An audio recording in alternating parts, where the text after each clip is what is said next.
the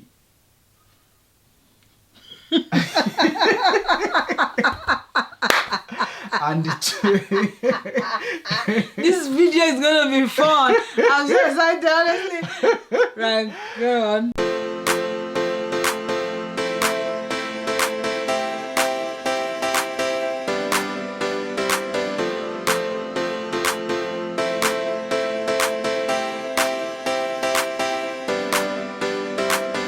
Hi guys, welcome back to my channel. See who I have here. See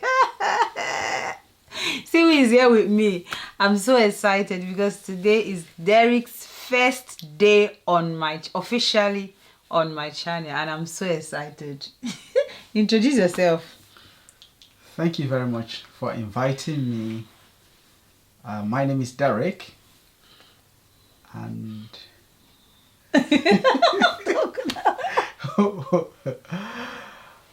Right, okay, let me introduce him. He's not a YouTuber, so I need to introduce him and pet him so that next time he's going to come. So what? I'll start again. Hi guys, welcome back to my channel. If this is your first time, my name is Precious. This is my husband Derrick. Okay, so this is the guy who looks after me inside and outside, if you know what I mean. So this is the father of my amazing 3 and counting children. So I'm so excited that he's here with me today because it took a year plus to actually bring him on this channel. So I'm so excited. And guys, please show some love on the comment section. So today we're going to be answering some questions because when he agreed to come on this channel, right, I put out some questions on my community page to ask for you guys to ask me some questions, and you did. So we're going to be answering the questions. I'm not going to be talking too much. My own is just to ask the question and Derrick is going to answer the question, okay? Because if I don't do that, Derrick is not going to say anything. He's just going to be quiet for the whole of this video. So I'm going to be asking and he's going to be answering the questions. The first question is, what are the changes about your wife in pregnancy that you're finding hard to deal with? okay, as you all know, in pregnancy there are 3 trimesters, and each of these trimesters have their own challenges. So during the first trimester, one of the changes is she was very sensitive to a lot of things, to food, to smell, and always irritated with little things. So that was one of the changes that I had to cope with, and I guess the children also. Second trimester, you only say first trimester. Okay. I can't remember the second trimester. If there's nothing in second trimester, say nothing. So you say for the rest of the pregnancy so far. Okay, for the rest of the pregnancy, as the pregnancy progressed and the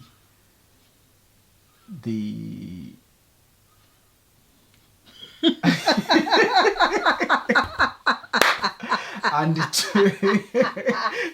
This video is gonna be fun. I'm so excited, honestly. Right, go on. Right, for the rest of the pregnancy, and as the tummy grew bigger, sometimes she had to take her time in doing some tasks, in taking some position, and some positions weren't tenable. So those were the things I had to put on with. Oh, how is my position your problem? Like, what position as in what? Position as in maybe when you're lying down, some positions were uncomfortable. It takes a while. Generally, they're very much. I'm just trying to figure out. You don't want to be honest, Abby? I don't know, you know. Are you okay with sex? Oh, right, okay. In terms of maybe in the bedroom, some positions were were difficult, or we're not. No. I don't want to talk. I don't want to help you in this video. I just want Yeah. you to do this video by yourself. Okay. I know that sex has been a big problem because this is actually the first pregnancy where if I'm not even interested, if you leave me with the whole 9 months, I will not have sex. So is that not a change that, are you not worried about that change? Some of the changes were expected, so it wasn't like a surprise. So I had to put on with it. Other things, there are more tasks. Maybe before now she can easily do them, but now she requires assistance. So those are some of the things. So because we've had it before, so it weren't surprised. It was something that I expected, so I had to put on with them.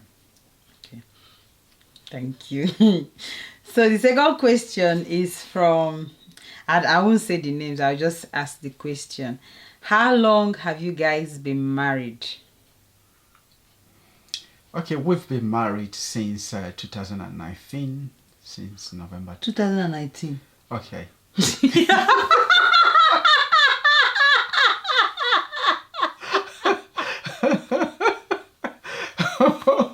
Wait. Jesus, this video is going to be fun. Right, go on then. All right, we've been married since 2009, November 2009, and the Lord has been with us since then, and we thank God for His strength, His direction, His faithfulness in our marriage. Okay, is that it? Okay. Yes. What tribe are you both from? Both of us are from Ikwere in River State. Ikwere is one of the minority tribe in Nigeria, or in the southern part of Nigeria, the south region of Nigeria. Although we are from different local government area. So the next question is, this person actually asks like 4 or 5 questions in one. The next question is, how do you guys settle after an argument? So Derrick is going to tell you how we settle, and I'm going to tell you how we settle, because obviously we are two different people and we settle things differently because of our temperament. So he's going to answer you. How we settle arguments. Is it? You're not writing an exam, you're just asking me the question. Sorry. Okay, what was the question again? How do we settle arguments? Okay, how we settle after an argument. First of all, for the argument to be settled in a shorter time, that means the argument has to, be a brief one.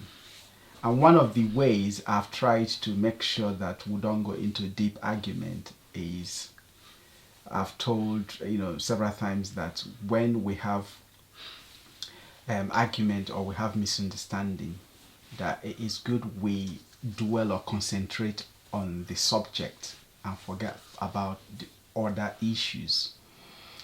And with that, what it means is time to settle, then we have fewer things to talk about instead of talking about a lot of things. So that's one of the ways. So we do that.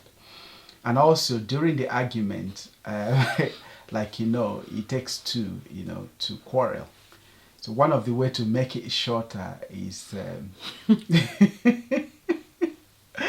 well, you're laughing. No, continue, I'm listening. So one of the way is to not try to win all arguments. And sometimes I try to apply silence, and I try to not to respond to all the issues. And once one party, one of us, becomes silent, what it means is the fire that is propelling the other one to continue the argument will just dive, and the argument will end. And then comes the stage to settle the argument. At times, I initiate the settlement process, but most times it's initiated by Precious. So, Okay. And then sometimes this initiation comes from maybe from some text messages, and other times it comes from, we need to talk. That word, once I hear that word, we need to talk. You see. Good disappointing. Yeah. Anyway, so that's his own version of how we settle our arguments. How we settle our arguments. First of all, like he said, whenever we argue, okay, or whenever, it depends on who the argument starts from. If it's from me, personally, I think we both understand our temperament, right? So I understand his temperament, he understands my temperament. So whenever there is an argument that I'm really, really upset about, Derrick is that person that doesn't talk. And when I want to talk, you don't want to talk, it makes me more angry. So I think I've come to learn that he's that kind of person that would avoid arguments at every cost. Okay, so those times when I want to talk and he doesn't want to talk, what I just do is just talk, let it out, and I sometimes I don't expect him to answer me because I know he won't answer me anyway. So, but in terms, that's the argument. Then in terms of settling the argument, the truth of the matter is that I'm the one who always tries for us to settle an argument. Derrick would not talk about it. He is one of those people that feels that time heals everything. Okay, he would talk about it when you initiate it, but he would not initiate it. He will not, because he thinks if he initiates it, it will lead to another argument. Okay, so he will try. Anyway. Well, most of the time, so he will try as much as he can not to initiate for us to settle it. So know what works for you and do what works for you. Basically, don't copy anybody. Okay. So that's how we settle our arguments. We are evolving, basically. Give us an advice on marriage. What has helped both of you? So there are different aspects of marriage that we can talk about. We can talk about having kids. We can talk about managing finances. We can talk about managing home, our ambitions, our career, profession, how we manage external personalities, our in-laws, friends, all that. One of the way we manage our own family is to be intentional, and also knowledge as well. We read a lot, we research a lot, we read about others, and so we know what are the possibilities, what we need to do, what has worked for others, and we try to implement. And being intentional means we know this is what we want. How do we get it? What are the things we need to do? Are there things we need to do so that we can reap of the benefit in future? So those are the kind of things we did. I'm talking in a general sense here, but it would be nice if there are specifics, as in what aspect of the marriage do you want advice on. But the good thing is that Precious has been a very good helper. Most times when I talk about things or talk about plans and visions, she's able to complement and help and assist. So that is one aspect I can give her credit for. We understand each other's limitations, we understand each other's ability, we understand each other's personalities, and we've worked and maximized the potentials we have in terms of our career. I always try to challenge her and give her the strength and support, and she has always done well with those advice I've given to her. In terms of our kids, we've always worked as a team in molding them, and we always make sure that we bring them closer to God. We don't joke with church activities, spiritual things. We always engage the kids. We're always busy with one thing or the other, so there has not been any lukewarmness or idleness. It's either we're developing the kids in one skill or the other, or we're developing ourselves, or we're improving the family in terms of infrastructure or anything like that. So we have been always a busy family, and thank God that most of the things we've done, we've always had successes. I think what I'm going to add there is that the question again is how, give us some advice on what has helped you. One thing I'm going to hammer is that like Derrick said, in every marriage, you're married to complement each other. You're married to help each other. You know your strength and you know your weaknesses. You know the strength of your partner and you know the weaknesses of your partner. So if your strength is your weakness of your partner, that's amazing, because that's why you're there. So don't think because, for example, if a woman is a very clean person and her partner is the type that dumps stuff on the floor, don't see it as a bad thing. See it as a good thing, because you are there because you're that clean. And if your husband is that person that's got very good attention to details, know how to manage money, and you're the type that don't know how to manage money, let your husband see himself as a blessing in your life, because he's there to actually complement that aspect of your life that you're not very good at. So I think what has helped us so far is that we know what we are good at, and we both leave each other to flourish in the area they are good at.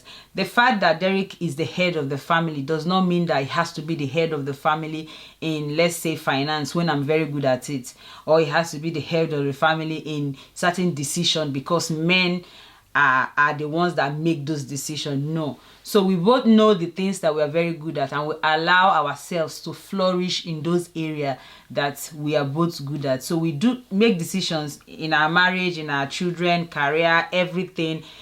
We allow each other to complement ourselves, or we complement ourselves in those areas. So I think that's one area that has actually helped us, and I think people might want to learn from it. So don't see your husband or your partner's weakness as something that is bad when you are very good at that thing, because that's why you're there, complementing each other. So the next question is, what gender did you guys plan on having with this pregnancy, and how many years have you been married? We've answered that one. How many years have you been married?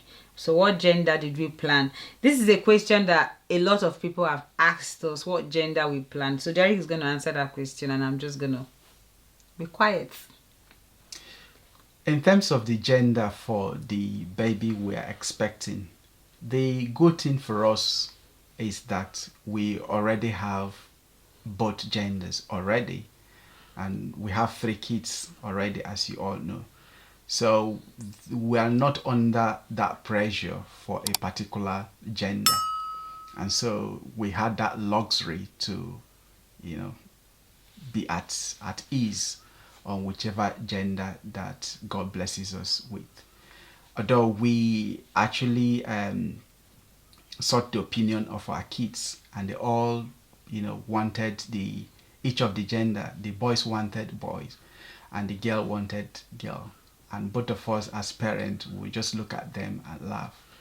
In terms of justice and fairness and completeness, you would expect us to have a baby girl, because we have 1 girl and 2 boys. We pray about it as a family, and we went in with our hands open, with all possibility. We as parents were ready to accept either of the gender, because any of the gender would be a blessing. We already have all the genders, the 2 genders. So we went in with open hands, and as God may have it, God blessed us with a baby girl as we're expecting. And I mean, if you look at it, you can make good reasons, why it should be a boy, and you could also make a good reason why it should be a girl. And so, but God that is kind is blessing us with a baby girl. And in my own family, from my own mother, the way we are having it now is the way where it was staggered: a boy, a girl, a boy, a girl, just like that. We are 3 boys and 3 girls. So maybe it runs in my family. Yeah. So that's it. That question has been answered. We wanted we didn't want to put ourselves under any stress. We were not under any pressure as well to have a particular sex, but thankfully what we wanted we got, basically. So the next question is how to prevent stretch mark in pregnancy. So this question is how to prevent stretch mark after 2 years of pregnancy. Let me just answer that one. Stretch mark is something that is genetic. It runs in the family. It's not something you can stop, but you can actually try as much as you can to reduce the damage by hydrating and rubbing good moisturizing. I made a video on stretch mark cream, the one I made for myself. You can also go online, do your research, and just use. The good thing about it, or the thing I'm going to advise you, is that whatever stretch mark cream you're rubbing, be consistent with it. Use it for a while before you decide that it didn't work for you. Because if you use it for like 1 month and nothing, it doesn't work. But take your time. Use it for some time, maybe I would say 3 months. Then if it doesn't work, then you can go to something else.